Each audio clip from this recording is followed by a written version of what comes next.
Maharashtra today 24 news सत्य परिस्थितीचा सविस्तर आढावा। हिंगणघाट तालुक्यातील पिंपळगाव माथनकर येथे सोशल मीडियाच्या इंस्टाग्रामच्या वादातून 23 वर्षीय तरुणावर चाकूने हल्ला केल्याची घटना 8 फेब्रुवारी रात्री 11 वाजता उघडकीस आली आहे। मृतक तरुणाचे नाव हिमांशु किशोर चिमणे असे आहे।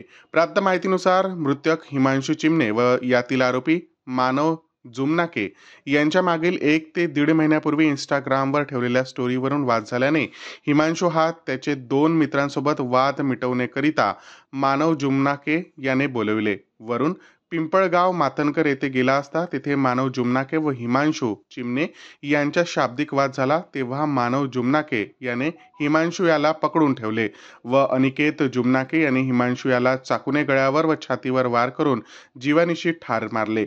सीमा किशोर चिमणे यांच्या तक्रारीवरून सदरचा गुन्हा नोंद करून तपासात घेतला आहे।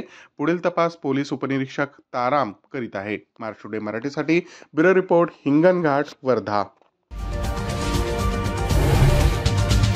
आजच महाराष्ट्र टुडे 24 न्यूजला सबस्क्राइब करा आणि सत्य परिस्थितीचा सविस्तर आढावा पहा।